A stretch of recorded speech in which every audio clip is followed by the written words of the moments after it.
I gotta tell you, live from Pepsi Studios in New York City, it's the Hospitality Hangout podcast with the restaurant guy and the finance guy. Everything's better with Pepsi. Check it out at PepsiCo.com. Jimbo, I gotta tell you, man, with that new Pepsi machine in the office, I am super excited because not only do I get all of my favorite, Jimmy, who drinks more New Leaf unsweet nicely than me? Nobody. And what else do we have? And what else do we have loaded in that machine? Starry. That's right. We got Star. And what else did I get for you? Cocktail of the Frischling family, Starry and Don Julio. It's a fantastic. It's my own personal ranch water. By the way, you take Starry, you mix it with a little tequila. A little Casamigos and Starry, and you got yourself a absolutely great summer drink. I got to tell you, Jimbo, let's kick it off, man, because we had a great show. Yes, I want to more formally welcome everyone to the Hospitality Hangout, a hospitality-focused podcast where the founders, that's Schatz and me, get to share their insights and bring technology and innovation leaders that are making things happen in the industry you love. My name is Jimmy Frischling, otherwise known as Branded Finance Guy, and I'd like to introduce my partner, Mr. Michael Schatzberg, also known as the Restaurant Guy. And thank you for that kind, fabulous introduction, Jimbo. And to all those listening, feel free to call me Shatsy. And we are the voices, the sounds, the sights behind Branded Hospitality Ventures. Or something.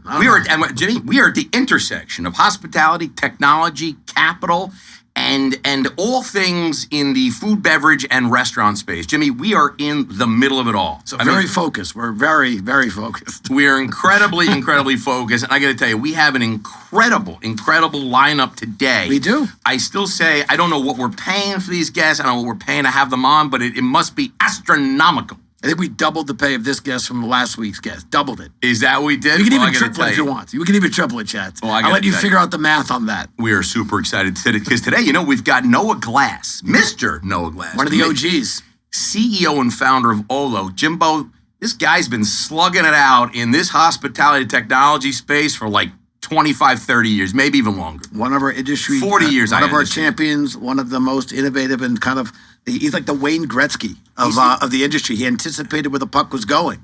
And there you have Olo. I got to tell you something. If I'm not mistaken, I was watching a little bit, like a lot of people, I was watching a little bit of the Olympics. Were you watching the Olympics? I watched a lot of Olympics. There was a lot of Olympics, right? Yes, a lot of Olympics. I am so bold to say that I think that Mr. Noah Glass is our gold medalist. Our gold medalist? He is in the hospitality tech business. He is the gold medalist. Steph Curry? Yes. Or Simon Bolt. Simone. Yes. That's what we have on. That's what we have on. So we gave him Gretzky. We gave him Curry. We gave him Simone Biles. We gave him a lot. But we gave him a lot. All right, listen, but we're actually talking about Noah like he's not here. So he is. So let's get Noah going into this episode. We got to start with But before we do, we kick off. We release our podcast on Tuesdays. We like to call it Trivia Tuesday. Here's how we play the game. I'm going to give you all 3 factoids about our friend Noah. 2 of them are true. One is less true, which we also call a lie. Right. Shatsy later in the episode will take his best guess. He's been doing incredibly well. But Shatsy, I read the 3 factoids about Noah, and I have to say, I think you're going to be challenged today. This is going to be really interesting. So here we go. I feel like I know Noah, so I feel like I'll know if he's lying or not. All right, well, here we go. Here are the 3 factoids about our friend Noah. Fact 1, Noah bicycled cross-country from Connecticut to California. Fact 2, Noah performed solo a cappella at the White House singing to former First Lady Laura Bush. And fact 3, Noah grew up with 3 dogs, Ollie, Lavender, and Opal, and their initials are actually how Noah named the company Olo. Is that right? Well, I can't tell you if it's right because that's really the game. That is the game. I always thought Olo was online ordering. Online ordering. Well, no? then maybe. Am I wrong? Then maybe. Could it be online ordering and his dogs happen to be named? Could it be Ollie, Lavender, and Opal? That's the game, Shatsy. So remember, stick around. Stick around at the end of the episode. We have 3 factoids. Shatsy will guess, and he'll go to the penalty box and feel shame if he doesn't get it right. Well, I got to tell you something. I don't know. This is really, now it's tricky. Yeah, by the way, isn't online one word? You're going to say it's 2 words. Online ordering. That's what I always thought. Put that in Microsoft Word. Well, we don't even have to. At some point today, yes, we're going to know the answer. We're going to know the answer. Yes, in minutes. In minutes, I tell you. Well, listen, before we jump into, I know Noah's dying to get into this whole thing here, but I got to I like to talk a little bit about our guest. Yes. Before we hear from our guest. This is your Fraser Crane moment. Yeah, I like to find out a little bit about how did our guest become, how do you start a technology company that becomes like the biggest technology company in the hospitality space? You know what I mean? In our world. Making all things off-premise work. Yeah, exactly. You know, how do they do it? So I'm going to throw out a couple little tidbits, okay? Little fun facts about Mr. Noah Glass. Are you ready, Jimbo? I'm ready. Noah's first job was a cashier at a service station. That's a gas station to you and me, Jimbo. That's a gas station, That's a gas station. That was his first job, okay? There you go. I'm not, in Connecticut, by the way. In Connecticut. Don't forget that Connecticut to California cross-country biking. Yep, exactly. There you go. He was a pizza delivery guy up there in Newton, Massachusetts. I think he's originally from Newton, and then he went down to Connecticut to do that bike ride. I think he went to do more than that in Connecticut. Check this one out. Yeah, no, but he attended Yale. Boom. You know, he attended Yale. He graduated with a BE in political science in 2003. So that gives you a little idea of age now. I heard you say BE. It's BA, but I'm not sure if you said... What, I said BE? I heard you say BE, and I have no idea what degree that is. I want to make sure we give Noah credit for his BA. No, but sometimes he gets even better things than other people get, you know? Sometimes. He played lacrosse. Yes. At Yale. At Yale. At Yale. Let me tell you something. That's like, you know, that's like, I don't know. That's D1. Like, yeah, that's D1, yes. You know. I mean, granted, it's only, you know, it's Ivy League, but it's still, yeah, it's far better than anything I could ever do. Your sports career ended in JV soccer in high school. Yeah, and it wasn't even that good at that, Jimbo. Let me tell you, if you saw me play soccer, it wasn't that good. You know what? And he became chief line skipper at GoMobo.com. No idea what that is, but we're going to find out. No idea, but it's impressive. It's a .com, and it's big, because anybody that's got a .com and you're a chief, that's big, right? And then? Then he founded Olo, Boom. Named after his dogs. Maybe. Ollie, Lavender, and some other dog. Opal. And, Opal? Yeah, well, something else. Anyway, listen, I got to tell you, Jimbo, without further ado, let's bring in the chairman of the board, the CEO, the founder himself, Mr. Noah Glass. Look at this guy, Jimbo. I got to tell you, this guy's got he's got a face for television. Yes, he does. You know what you and I have a face for? Radio. Damn right. That's why we stay on this podcast. Let's kick it off, man. Noah, how much did I get right? Well, pretty good, except the service station was in Connecticut. It wasn't in Massachusetts, but everything else. All right. What was it? Like, was it Shell? What was it? You could say on this podcast, you can tell us what, Texaco? You know, we changed from Texaco to, I want to say, Lukoil. Not during my time there. Yeah, it was that whole Russian interference or something like that. yeah, something like that. Something like that. But it was Regan Service Station in Auburndale, Massachusetts. That's in Newton, one of the villages of Newton. So you grew up in Massachusetts, go to Yale, played lacrosse, something at GoMobo, and then founded Olo. I love it. Jimbo? No, Noah, thank you so much. We know you truly, I think Schatz and I, we work, we hustle, we grind.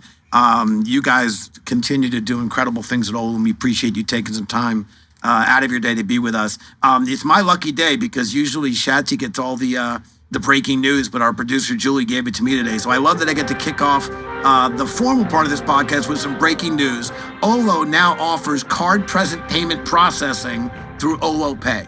So, and again, a little shout out to the branded family. You've also partnered with not only several industry hitters, but also some partners of branded, the folks at Byte Kiosk, the folks at Audion, to bring processing to life. What can you share with us about your offers, about the card-present payment processing through Olo Pay? I love it. Yeah, well, first, huge thanks for having me on. Really, it's an honor to be on with you all, and I've had so much fun already. I can't wait for the rest of the conversation. So on this breaking news, he's a liar. Like it's the most fun I've had. Come on. Hey, I studied political science, Shatsy. I learned some things. Politics. He knows politics. Diplomacy. Too. Diplomacy. I'm right. So yes, Olo Pay is making the leap from just being a card not present payment solution, meaning when somebody is paying for a transaction they're placing through digital, into being a card present payment solution as well. And this is important because if you look at the data from Circana Group, it's about 18% of industry transactions that are digital. The other 82% are happening inside the four walls of the restaurant. So if it's drive-through, if it's a counter-based transaction, if it's a server-based transaction, that's happening with a card present. And we're now able to address those transactions as well. So the journey with Olo Pay began about 2 years ago. About a year ago, we introduced the ability to do card present through Adyen, that partnership, with kiosks. And as you mentioned, bike kiosk, heavy hitters in the industry. I like that. Was our first kiosk partner. So the first Brandon opportunity Barton, by the way. I mean, I know that guy since his days at Resi. That guy also, he knows the business, he's an OG. Man. Yeah, he's an OG. One of our OGs. Yeah. Love Brandon. But yeah, so Olo Pay Card Present started out as a kiosk solution where you could pay with your card on the Bite kiosk. Now we have 3 different kiosk partners who've all been enabled on Olo Pay Card Present kiosk. And we've now announced 3 partnerships with POS companies. So the first that we announced was back in March. That was QPOS, really a rising star in the POS world, Definitely. cloud-based enterprise. Yeah, love focus those on guys. QSR. Then we announced NCR. NCR, the largest partner of ours in the POS space. To put it in OG. perspective, we've got 36 different enterprise POS partners where we can send orders into the POS. These were the first 2 that were Olo Pay enabled point of sale partners. And then we announced more recently a partnership with Tray, which is another up and comer in the POS space, focused really on full service restaurants. And in their case, what's really interesting about Tray is they can run on any hardware. Yeah. So you don't have to rip and replace existing hardware. I You think can run the Tray software. I think like IHOP. I think IHOP switched to them, right? Applebee's. That's right. IHOP or Denny's? IHOP. IHOP. I know it was a IHOP is right. pancake guy. Somebody doing IHOP is breakfast. right. Yeah, Yep. that was like 2,000 stores switched over to Tray. That was big Yeah. stuff. I think Noah actually helped facilitate that. That's breaking news. It's breaking news. I just made that up. But maybe he So- did. I don't know. What's exciting about this, from our perspective, is the ability to take those 80+% of transactions that are happening in the restaurant and pull those into what we call the guest data platform. So what that means is I can now see, even if you're paying in restaurant, I can see that transaction was placed by you, Shatsy, and I can connect that back to your account. Not only can I see what you spent, I can see item level detail, ingredient level detail. I can know as much about that transaction as I would know about a digital transaction. And for our purposes of really helping restaurants better understand their guests so they can better personalize the experience, and as we say, make every guest feel like a regular, understanding those 80% of transactions, being able to tie all of them back to a guest profile is a total game changer. And I've heard restaurant CMOs say this moment of being able to offer a solution that can take payments digitally and in an analog manner, off-premise and on-premise, card not present and card present, that's sort of the holy grail we've been waiting for so long, to be able to see every transaction tie back to a guest. From the guest perspective, every transaction that an individual guest has ever placed, whether they did that online or inside of the restaurant. And is that no matter what restaurant, any restaurant on the Olo platform, you'll know like about me and where I ate and what I did? If it's a restaurant that is using one of those point of sale systems that we've integrated into and is using Olo Pay as their card present processor. Well, why would anybody not want to use Olo Pay? It sounds like a no-brainer. I mean, you talk about data. And is it data or data? You say data and no, and I say data. What, so I say wrong? Well, No, what do you didn't say, that. data or data? No, how do you say it? I don't know. On Mondays, I say data. So let's go with Is that the one I said? What did I say? I was going to say smart people say data. You say data. Idiots say data? I didn't say that. All I right, said well, listen. data. So you talk about data? Data. You talk about data, right? And there's so much data out there, and restaurant operators have known we have so much data, but we don't know what to do with the data. Now you're telling me that you, Noah Glass, CEO and founder of Olo, have figured out how to take the data and put it in a way that restaurant operators can now go back and understand their guests and market to them. So just tell me, share about more that you're providing the customers, that's the restaurant operators, with the data they need, that now they can become more efficient and help drive traffic to the restaurant to increase sales. Tell me how that works, because my head's about to explode. That's basically it. I mean, the idea is that if you know somebody, if you're able to see every transaction they've placed, if you're able to see that I eat only vegan items on a menu. Is that true? You probably don't want to. Do you only eat vegan? Wasn't one of yeah, that's right. It was not one of my trivia questions. but Not it is one of the a trivia questions, bonus, Jesse. That's a bonus. A bonus fact about me. Yes. But if you were to Love it. send me Vegan. something about the new steak special, that's going to land flat for me. But if you send me a message and it tells me about something new on the menu and something that is plant-based, that's going to be exciting to me, especially if it incorporates ingredients that you've seen me order elsewhere. So the ability to sort of communicate with me in a way that's personalized, and even better than that, when I'm in the commerce experience, when I'm placing the online order, to show me a version of the menu or to make recommendations to me that are based on what I've ordered in the past and what other guests like me have ordered that I've never tried but have a really high probability of liking, that's the game changer. That's the game changer. Instead of a one size fits all, getting to a one size fits one version of the restaurant business. Let me ask you something about this. How long have you been vegan? I've been vegan since 2010. And how much do you weigh? What do you weigh? Just how good does he look? Look at that. Yeah, that's what I'm saying. Clearly, there's something about being vegan. Yeah, because he's looks glowing. a lot healthier than we glowing. do. Are you using some sort of moisturizers that I should be looking at? Is that all just vegan? Vegan moisturizers. I got to tell you, punch. Jimbo, between this Olo Pay and this vegan, we're doing everything wrong. You know, I'll just add, because this weekend's in the newsletter, we talked. My theme was feast or famine. Yeah. So you have an increase in restaurant closures, particularly within the first 2 years, and yet we have an industry that's hitting record sales.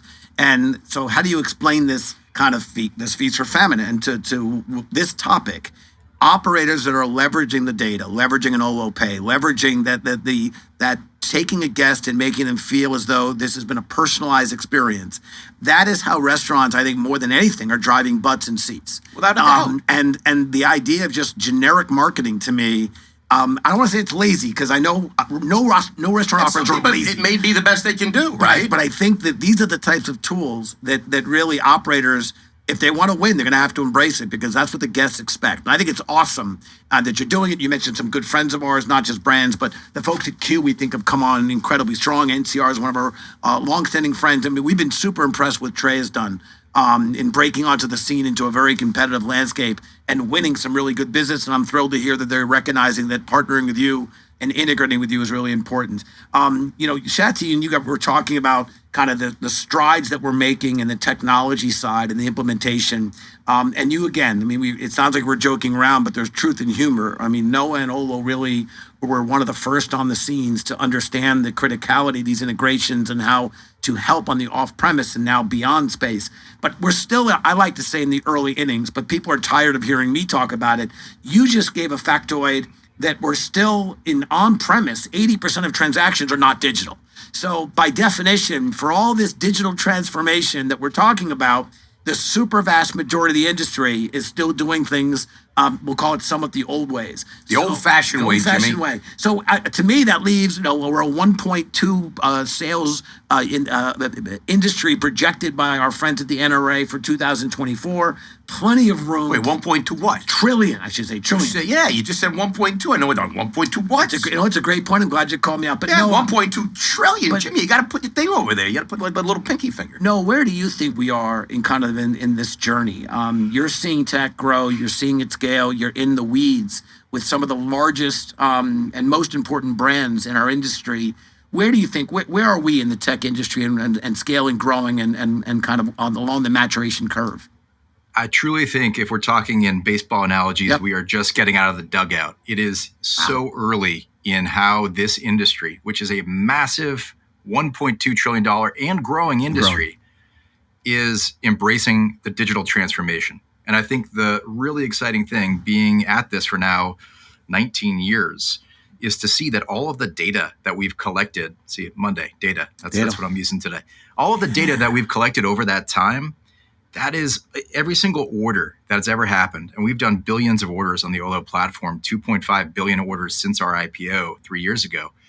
Every one of those is a packet of clues. Every one of those is tied back to a guest and tells us what items they like, what ingredients they like, how they like to pay. To be able to harness that data, to derive insights from it through the use of things like machine learning and AI. Like, we're all living through this amazing time where we're not just swimming in data. We now have very advanced technologies that can take the data, harvest insights from it, and then enable us to take action through those insights and effectively drive profitable traffic. And Jimmy, you're right. I mean, what restaurants that are doing that are winning is they're focusing on driving traffic and doing it in a profitable way. It's easy to bomb price and to just say, we're going to do meal deals or value menus or coupons. And, the franchisees are going to feel the pain of that. Take it on the chin, franchisor. Well, the franchisor is making their royalty off the top line. They're okay for some time. But to really think about what you can do with data to drive profitable traffic and not resort to meal deals and discounting and value, and eroding the bottom line. That's what the winners are doing, and that's what the winners are going to do going forward. I got to tell you, I love it, but I just want to ask. Podcast gold right there. It is, but I just want to say, I mean, we're talking about baseball analogies, and I just thought that it was a great opportunity because Noah said we just got out of the dugout. And I thought it was a really good opportunity. Jimmy, can you share your bet? We talk about Noah playing lacrosse at D1. You were playing like D something baseball. I was at Wesleyan University. No, but it was up in his neck of the woods. I was only a few miles, 20 some odd, 30 miles. You could have went to Yale. I could if they accepted me. Right, but I'm just saying you could have went. They didn't accept you, but you could have went. I feel like Darius Rucker. I had big plans until I got that rejection letter in the mail. Noah, Schatzy's baiting me into sharing my own baseball story, which is I came out of high school thinking I knew a thing or two and had a game. Went on to Wesleyan University, and I was ready to play some ball at Wesleyan. And 2 years in a row, I got cut from the varsity and designated or relegated to junior varsity. And the second time I got cut, I said to the coach, I think he and I have a disagreement about my role on the team. And he says, yeah, we have a disagreement. You think you're pretty good, and I don't. And I said, I think I'm done playing baseball at Wesleyan. So Shatsy likes to remind me. I like that story. It's a funny story. And the coach, yes, may he rest in peace, until the very end. He and I were friends. He still reminded me of how I thought I came to school as a player. He said, not much. Yeah. Well, listen, let's change gears a little bit. I thought it was a good story, because you could have played D1. I would have played less. I would have played even less. Well, whatever. You still, as far as Jimmy, you're D1 with me. Thank you. Okay, I appreciate that. Listen, you know what? Look, Jimmy and I travel around. I go to a lot of the trade shows, the conferences. I meet a lot of young tech companies as venture investors. We invest in a lot of early stage companies. Meet a lot of really great founders. I mean, you are a perfect example of a company. I wish we would have invested in. Damn it! We missed that one. Damn it! But no, all seriously, I mean, you are a startup. I don't know, it was like 16, 17, 18 years ago, something like 19 that. 19 years ago. I mean, and you went from a startup, you went through the journey of private, and you went public. You took your company public, which is really a dream of almost every founder that we speak to. I mean, many of them, that's their dream, right, is to go public. I mean, you today, Olo works with over 700 brands. Jimmy, the best brands in the business. Olo works with all the best brands. 81,000 locations. Got a few units on that platform. They do. It's unbelievable what they do. And Noah, from your experience of almost 20 years ago, what's changed or what stayed the same for Olo, or what do you see as you guys continue to grow? Yeah, I'm proud to say that we are now up to 82,000 locations. Wait a minute, just coming in, 82,400. Yep. It just came through. He just added. Just as we spoke, someone listening just signed up. That's how impressive this podcast is. That's the power of the Hospitality Hangout podcast. He just got an account. Just converting. So what's changed? I think that there was initially this general skepticism about technology in the hospitality business, that you had folks that just felt like this technology, this is almost by definition going to come in between me and the guest, going to come off as cold. I don't like that. And this has a place in other industries. Sure, I'm a consumer. I use it in other places. I don't want it in my industry. That has changed a lot over time. But there are still people who are holding on to that original kind of perspective that too much technology inherently means I'm going to erode hospitality. I heard that a lot lately, by the way. Yeah, we have a different perspective. Our perspective is hospitality used in the right way can be done at scale. And hospitality done the right way with the human layer on top of it is really the most potent combination. Using all of the data that you have, using all the insights that you have, informing what actions your team should take or your platform should take, that's how you really make every guest feel like a regular. And so a lot of what we think about is how do you take that magical experience of true, genuine hospitality, how do you take that to scale? How do you make everybody, if you're a restaurant serving 1,000 people a day, how do you make everybody feel like they see me, they value me, they're personalizing my experience? This was a one-size-fits-one kind of experience. It has not been possible up until now. Because of the technology that exists today, it is possible. And that's what we are dedicated to. That is our mission, hospitality at scale. I got to tell you, Noah, you don't see this because you're not in our Pepsi studio. Everyone is on their feet. I've never seen the crowd. Look at Jimmy. There's thousands of them. Thank you. It's not me. It was Noah Glass. It was Noah. That was beautiful. Seriously, that was Jimmy. There's not a dry eye in the studio. Not a dry eye after that. I will add, because I think what Noah just shared was really important. And Schatz, you and I have to defend the industry often about the embracement of technology and maintaining, being a hospitable industry. And I think we as an industry are held to almost a different standard than others because of how personal food consumption is. But I will tell you, when done right, and I think Olo and several of our friends and partners are doing it right, leveraging tech actually improves and creates a better hospitable experience. It takes some tasks that would otherwise be somewhat distracting to a member of the team, or maybe even frustrating to a guest. And actually, it makes it a little more seamless, and it lets the human capital, the humans, interact in a way that's a little bit better, more about guest ambassadorship, enjoyment, success-oriented.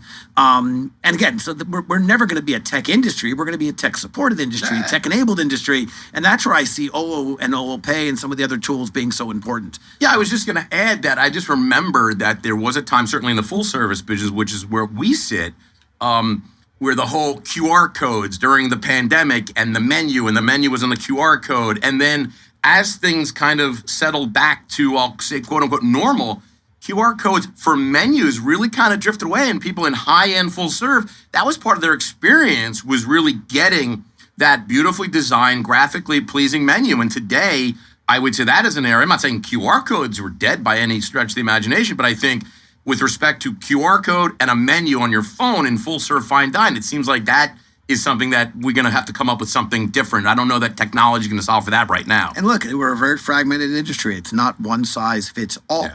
And what's right for certain restaurant groups and their unit count and their brand and their guest, and really what the guest expects of them, is different than another group.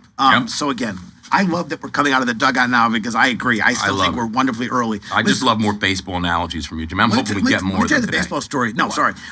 Before we move on, Noah, I want to ask you, kind of bringing back another podcast favorite. We used to talk about build it or buy it, and not remotely putting you on the spot, but as you think about kind of where we are in the roadmap, and how operators would love to have less ISVs, independent software vendors. They want to rely on. How long have you been dying to get ISV into a podcast? I mean, no one knows what you're talking about. But that's why I gave the acronym, and then I quickly defined it because I was so excited about the ISVs. What does anything be talking about? ISVs, like a space shuttle term or something. But Noah, for Olo, which is really a platform, when you think about some of the functionality and features that some of your customers are needing, do you guys look at building it? Do you look at buying it? It depends on the situation. How are you looking at it, and where do you guys come out as you think about ways to be even more entrenched with your customers? Yeah, look, this topic, build versus buy, has been a topic of every restaurant technology industry event that I've been part of. I think it's a false choice, actually. I think the answer is both. And what I mean by that is the very best solutions are I'm using components that others have built, and then I'm building something differentiated on top of that. And we've all embraced that with the rise of services like Amazon Web Services or other public cloud providers. In the early days of Olo, we used to bare metal, host our own solution. You don't have to do that anymore. You can leverage somebody else's undifferentiated heavy lifting. They're scaled, reliable, secure. Are you guys buying solution. Amazon? Is that what I'm hearing right now? Because that's breaking I news. can neither confirm nor deny. On that one, I can deny. But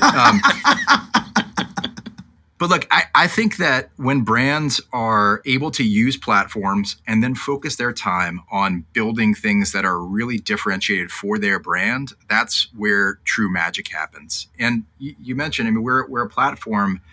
You also mentioned that ambition of a lot of founders to take their company public. I will tell you in full honesty, I never had that ambition. I did not think that Olo was going to become a public company, but I knew that we had to become a public company in order to play this role as a platform, as a mission critical platform that even the largest restaurant brands could build on top of and feel like, I don't need to buy this and maintain it myself. I can rely on this platform. I know it's a profitable business. I know it's secure. I know it's reliable. I know it's high performance. I know it has over 400 partner integrations that it's done. I can use that, and then I can build on top of it. I don't have to build everything from the ground up myself. That is I'm really proud. Yeah. Since our IPO, we've had over a dozen brands that are either public or public scale cut off of homegrown platforms and come on to the Olo platform to do just that. And it's exciting to see brands like CKE and Jack in the Box and Outback Steakhouse and Potbelly make that transition and feel like this move that we made in 2021, to become a public company really resonated with large brands who felt like, okay, I can use this platform and then I can redeploy my capital to really building out differentiated solutions that delight my guests. Hey, let me ask you something before we get on. Do you think some of those large platforms felt more comfortable moving over to you because you were a publicly traded company? Like they're like, oh, they're a publicly traded company. We can go with them. Yep. They're not going anywhere. 100%. The transparency of being a public company, having a profitable business, demonstrably profitable, having a strong balance sheet. These are the kind of things that give boards, CEOs the confidence that you can do this with a platform and you don't have to support the entire thing. And I think the misconception a lot of brands have when they go down this journey of building is, oh, we're going to build it. Sure, that's a capital expense. But then they forget that there's a huge ongoing operating expense of maintaining the platform, keeping it secure, keeping it reliable, integrating into the new things that come around, keeping it innovative. And the benefit of not having to do that is tremendous. I love it. And so I think that you no longer have to support your own platform, cut over to a platform that has a hosted solution has been a huge benefit of our being a public company. I like how you layered in that music, Shatz. That was very exciting. Dude, it was so cool the way he was talking. Yes, you added. Because I just had to go right into Noah, hot or not? Are you ready? I'm ready. All right, here we go. I'm going to ask you, or I'm going to say a couple of words, and all I want you to do is say hot or not. All right, here we go. But I might have to play a little bit more Mission Impossible music. Robot servers. Not. Alternative milks like oat, almond, soy. Hot. That's just because you like them. Isn't that the whole point of this game? Hot or not? What do you like? Yes. TikTok. Hot or not? Not. Jimbo, do you care to opine on the hot or not robot servers? You didn't even think about that one. Notice that the alternative milks, you're like, oh, that's the hottest thing going. Are you kidding me? But TikTok. Well, actually, I'd love to play all three, but that's not the way this section works. He was so discarding of the robot server, and to a certain extent, as am I. I guess I'm gonna play off the last one of TikTok, but I'll extrapolate a little bit and talk about social media. So I'll certainly TikTok you gave a not, and maybe you can expand upon that a little bit. But then to the extent you can comment on social media for some of your brands and customers and whatnot. I'll throw in the influencers. So I gave you a lot there, but TikTok you gave kind of a not. Social media influencers, maybe just talk about that a little bit. I was shocked. I'm not shocked on TikTok. Are you not? Not because you know what? Let's let's have our guests talk about it. Yeah. I'm just personally not into TikTok itself, but I like that we've expanded the conversation. I think social media is a critical component of doing business today. And I think having that ability to speak directly to your guests on social media, witnessing firsthand what's important to them through social media. I don't know that you can run a business without embracing social media and really engaging with folks there. I agree with that. And look, I don't know. I'm not a TikTok person. Please, China, don't punish me for that. I don't know what will be the next great social media platform, but I will tell you more and more I watch how, if it's done correctly and authentic, is what I mean by that, is how impactful it is to driving traffic and creating engagement. Again, it makes me think some of the ads that people do that are not specific, not authentic, and somewhat generic. At the end of the day, I think some of the things I'm seeing on social media have as much success as anything. And I've seen several which were done at no cost to the venue because it was done by the guests.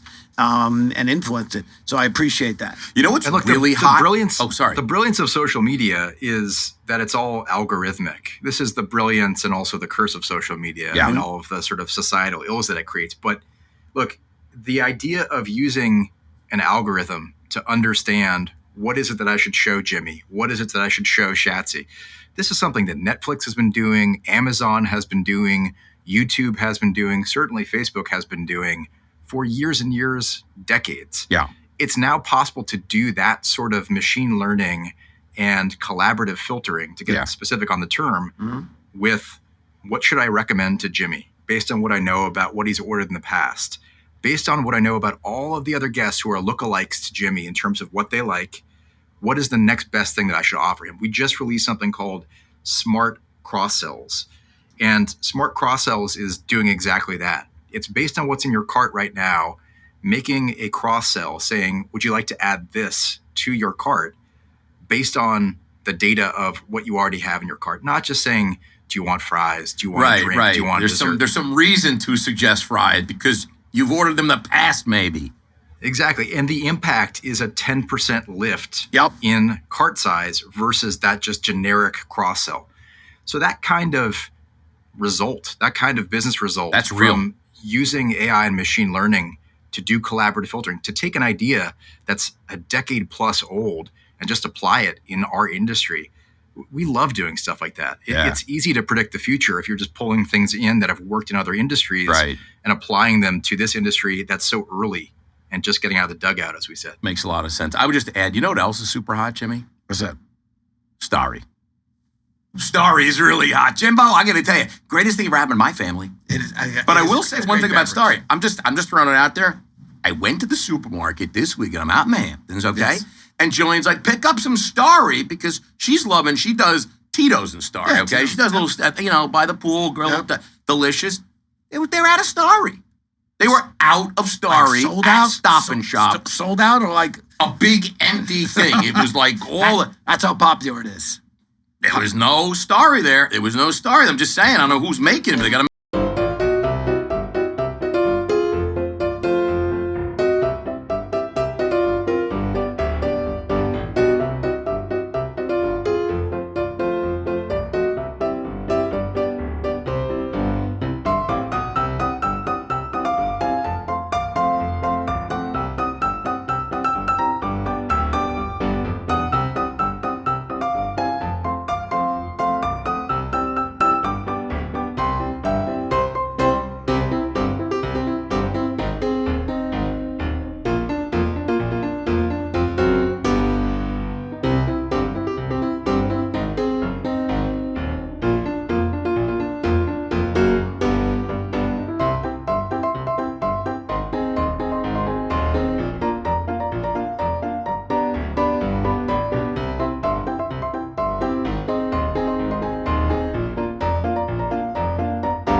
Phone, I pulled a Shatsy. I pre-ordered.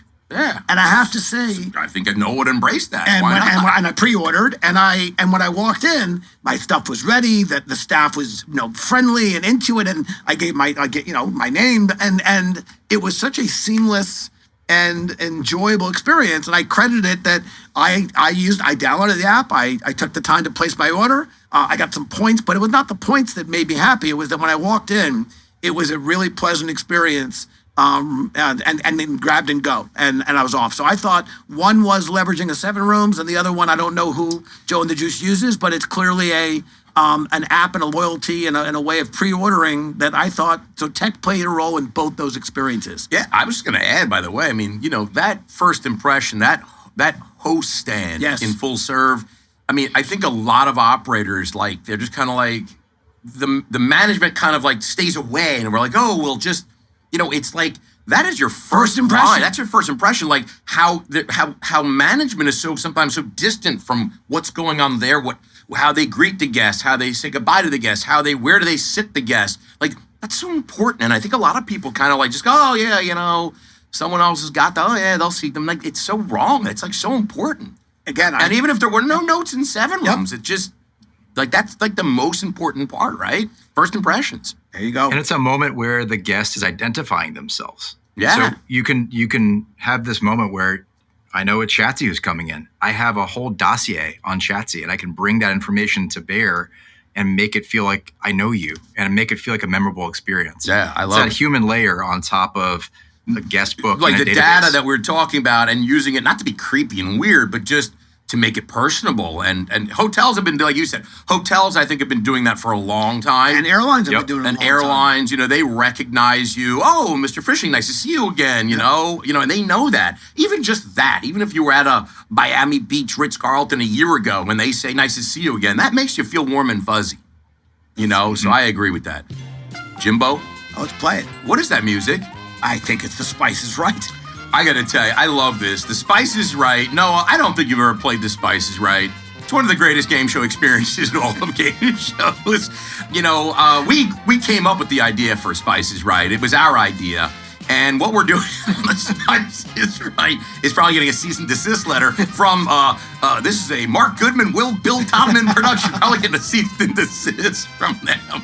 But anyway, listen, since you started your career as a pizza delivery driver, I'm going to ask you and Jimmy to go head-to-head in guessing the price, okay, of Pizza Hut's Big Dinner Box. Are you ready to play? I'm ready. This is Big Dinner Box, Pizza Hut, Big Dinner Box. It includes 2 one-topping pizzas. That's 2 one-topping pizzas, breadsticks, and 6 traditional chicken wings with your choice of sauce. I threw that in there. I don't know if that's included, but I just felt like... Do we get a beverage?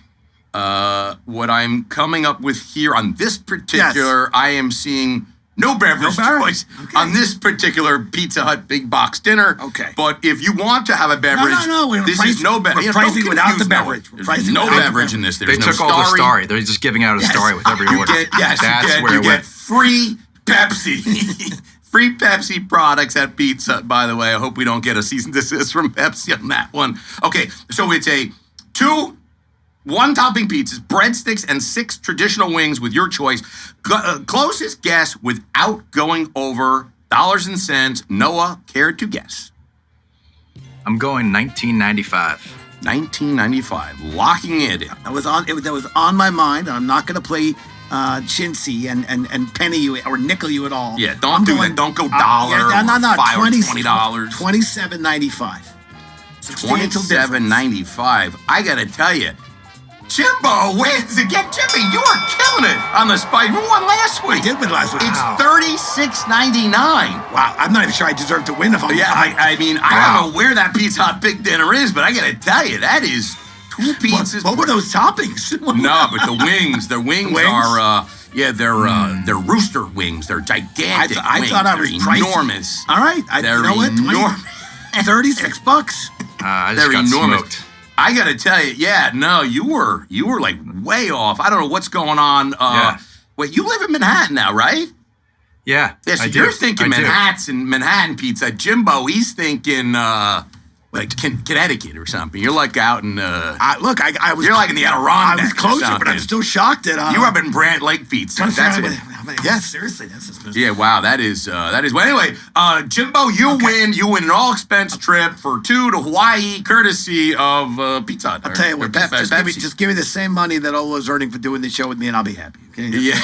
Actually, Dave, why don't you double it to be. Well, let's get right into it, Jimbo, because this is where things get real interesting. All right, here we go, Schatz. It's your turn. Earlier in the episode, we gave you 3 factoids about our friend Noah.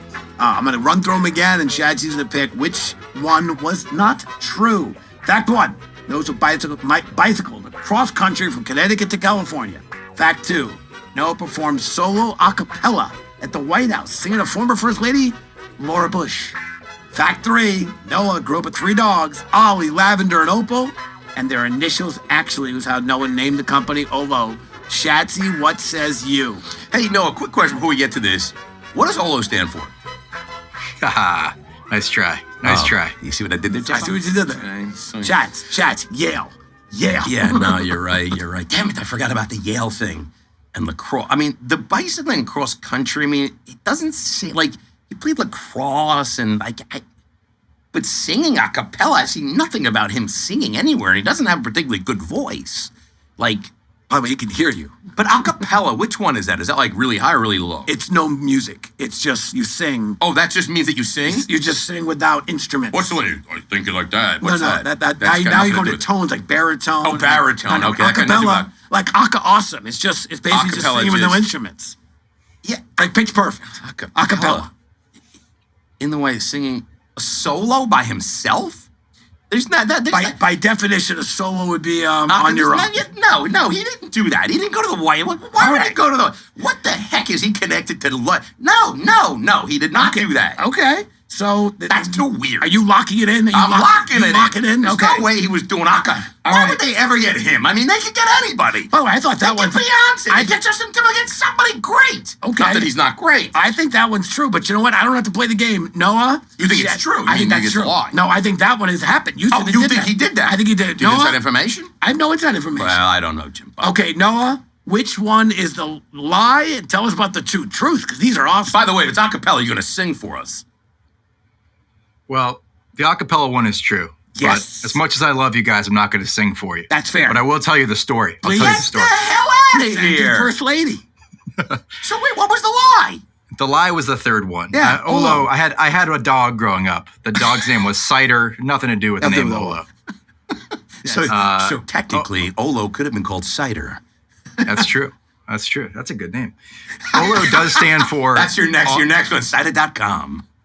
Oh, yeah. I want to do this for the rest of my run, so there won't be a next one for me if I have my druthers. So let's hear this story, Mr. Acapella. First, let's go with Olo. What does Olo stand for? It does stand for online ordering, and you're both right. Currently, in 2024, online is one word. Yes. At the time that online ordering came around in the late 90s, same era as America Online, AOL, where online was 2 words. So OLO was the industry term for online ordering before Olo, the company, existed and was like the Band-Aid for Olo. So essentially, you got the acronym right and still got the question wrong. Yeah, but can you tell us about the singing to First Lady Laura Bush?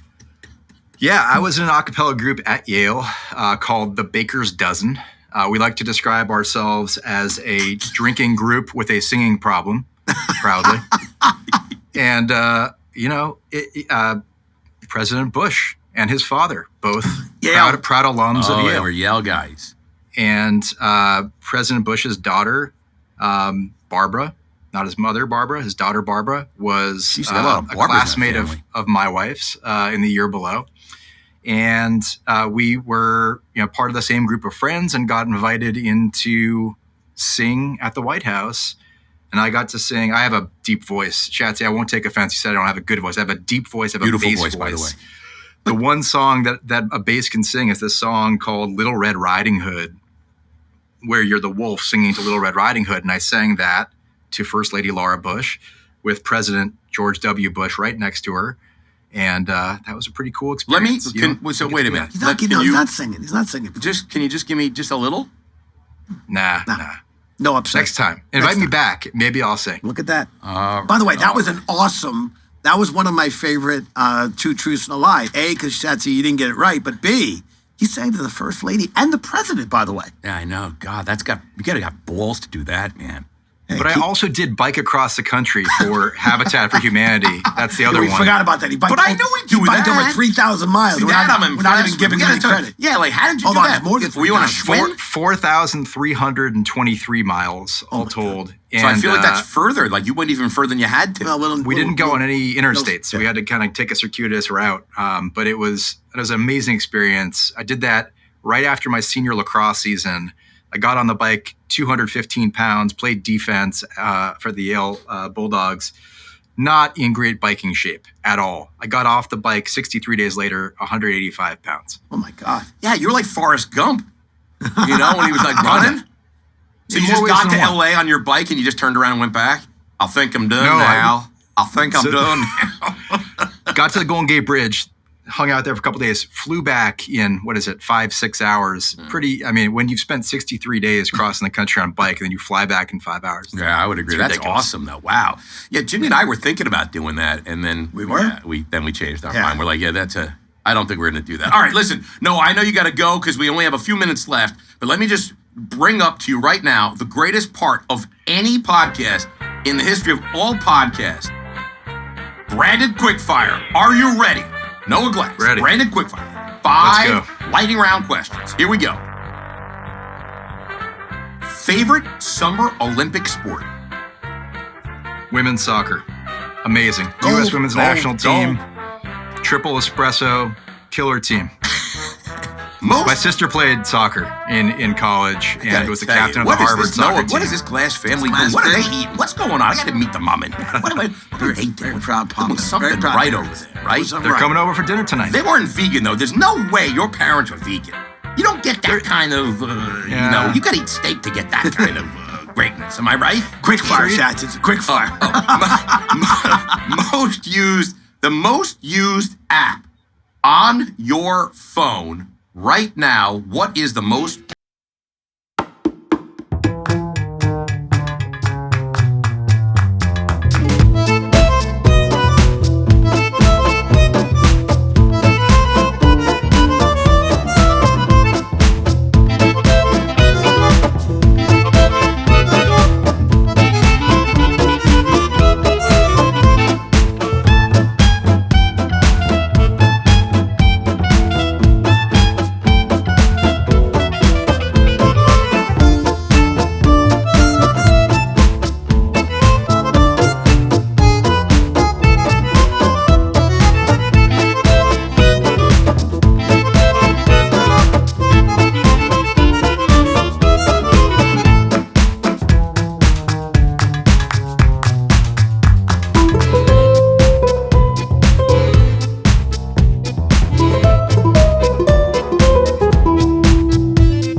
Deficit disorder is well known in the industry. You'd lose interest. You'd stop paying attention. What? Yeah, you'd be distracted. Yeah, I got to tell you. Yeah, I have a very bad record with you in the yes in the branded quickfire. All right, well, listen, we got 2 minutes left, 3 minutes left, Jimbo. Listen, actually, we covered a lot of ground, and I want to thank you, Noah, for joining us on the podcast and not just sharing your insights and intel, which is awesome for ourselves and our listeners, but for everything you're doing for the industry. I think we joked right at the top of the hour, but truth and humor about you and Olo really charting new paths and being the OGs of tech and innovation for this space. And I think you've got a lot of followers, and imitation's a heightened form of flattery. But the fact is you guys continue just to be a trailblazer. And congrats on the Olo Pay. And I can't imagine, I can't wait to see what you guys bring next. But huge fans of what you and your company are doing for this industry. If any of our listeners want to get in touch with Noah or his team directly, you can email the podcast team at podcast@brandedstrategic.com, and we'd be happy to connect you. And of course, you can find out more information at olo.com, O-L-O, online ordering.com, O-L-O. And you can learn a lot about Olo. They do put a lot of good thought leadership and content out there. So I do encourage you to go check out the website. I got Noah's cell phone. I'm gonna throw up on the screen Noah's cell phone number. So anybody out there that is having any issues with their online ordering, you can just reach out. That's the kind of CEO he is. He just wants to be involved. Very hands-on. Well, Jimmy, Schatzy, I need to say huge thanks for having me on, and thank you for all that you do with Branded. I'm so proud that we have over 400 integrated technology partners. So many of those are supported by Branded, and for what you've done in fueling this ecosystem. As you say, it takes a village, and it truly does, to make restaurant technology come to life in the right form and function for every restaurant concept out there. And we love having that partner ecosystem, and we love the support that you provide to that ecosystem. Wow. Thank you. I got to tell you, by the way, we did not pay him to say that, but I will be sending him something. Some little something. No, you know what? There's some extra in your paycheck this week from me. There's a lot of good people in this industry, and I like Olo and Brandon, and a number of our friends in the industry do support each other. Rising tide lifts all boats, and I got to tell you, these are important things that are going on.